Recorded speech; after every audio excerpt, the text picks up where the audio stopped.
Nolan isn't the director today that it was from before. So I want to just pretty much just give a breakdown on my view on Nolan. And what makes this key is I was a huge Nolan fan, a massive Nolan fan, but there was a bit of a cutoff as to what changed things for me. And hence why I haven't seen Dunkirk.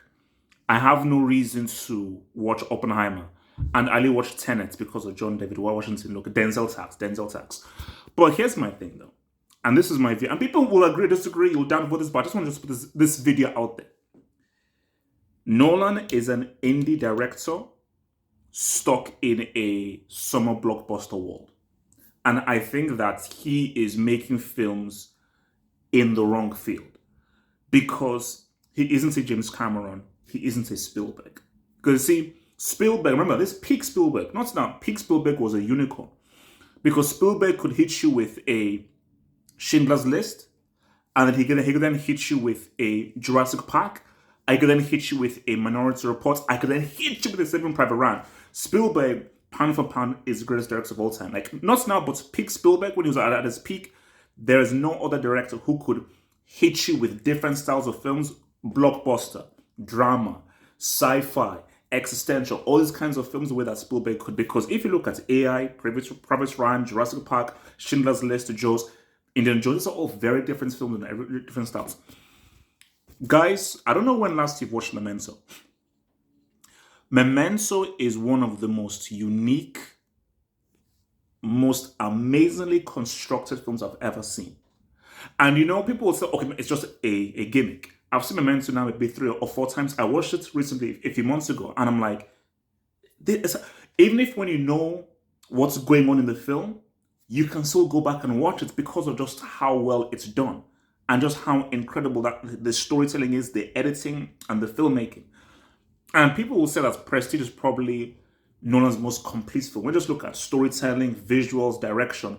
Prestige is just an amazing film in terms of just scope and just how much bigger it was on a larger scale.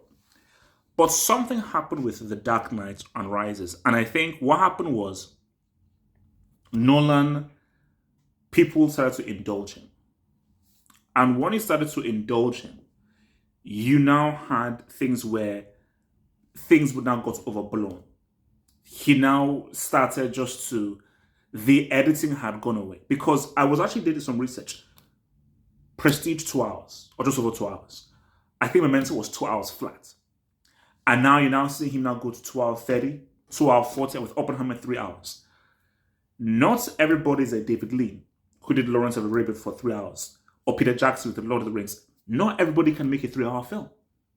You know, because that's why guys must say 2 hours, that's really, but really, give it 2 hours. Once you're going into the 2 hour 30, 2 hour 40, 3 hours, you've got to be a very particular kind of filmmaker and a director who knows how to run 3 hours. But I think the issue with Nolan, and I think maybe we may actually not accept this, he's boring. Let me give you a stat here. Inception had, for me, I think Inception is probably the best film he's made post, let's say, Begins. For me. Because I was not a fan of The Dark Knight. I think The Dark Knight has an amazing performance, an amazing segment, but overall, Rises is garbage. Inception has an amazing idea, superb music, an amazing segment, but overall, too much talking, too much exposition. I found Interstellar boring. For me, Interstellar is trying too hard to be a 2001 Space Odyssey. I still haven't seen Dunkirk because looking at the trailer and the footage, I'm like, that is a film that I just know will be boring. And Tenet's too complicated. You know, it's like, I'm bro, this makes no freaking sense. So when I just look at all of the films, Dark Knight wasn't a fan. Rises garbage. Inception wasn't a fan. Interstellar wasn't a fan. Tenet wasn't a fan. That's 5 films. So it's coming to the point where, okay, I can see a pattern here. I'm not a fan of big budget Nolan. I'm a fan of indie, smaller budget Nolan. Because I saw Insomnia recently. Insomnia is a damn good film. And for me, I prefer Insomnia to Dark Knight, Rises, Inception, and everything. And this is just my view. He has not in his whole filmography, he's not made any films as good as Prestige or Memento. Prestige and Memento are his best films because Prestige and Memento is Nolan at his best, where it is a controlled budget, it's a controlled story, controlled runtime. There is no exposition, no overwrought monologues. He's not trying to beat you down the head with some kind of moral tale. It is straight to the point because Nolan is a mechanical, technical director. He isn't an emotional director that can give you a soul and an emotion in the way that a James Cameron can, in the way that a Spielberg can, where these guys can give you emotions. That's not what he is. He is a cold, calculated director, which is why you look at Memento and Prestige. Those are very cold, calculated films that are much more about technicalities rather than emotions. And you see, my whole thing about Oppenheimer is that I studied Oppenheimer in university, in my second year of university, because I did science communications, science in the mass media. And Oppenheimer, knowing the story and studying it in school, that's a film that comes out in November. It's not a summer blockbuster. It's not a big events film. It's not an IMAX. It is a dramatic film, and it's a dramatic ensemble because of Oppenheimer and his enclave of sciences and them developing the atom bomb. It's a November film made for 50 mil because it's not a big thing. So, because here's my view. I think Nolan is running like a Ponzi scheme, and I think he's siphoning money because I'm like, Inception, where did all that 150 mil go? And in all of his film, I'm like, okay, you've spent 100 mil here and everything. I don't see it on the screen. I see it maybe in one scene that maybe cost 60 mil. So where is that other money going? So maybe he's running a freaking money laundering scheme. And for looking at the marketing of Oppenheimer, looking at the trailer, I know what it is. Because Nolan he has had a pattern since Dark Knight. All these big budget films where amazing sections, amazing scenes, but overall, you're just playing in the wrong wheelhouse. You're playing in the wrong wheelhouse. Because I compare him to Wes Anderson. And that's where I'm with Nolan right now. Wes Anderson is an amazing filmmaker. He's a great filmmaker. His sensibilities and what he does for content just ain't for me.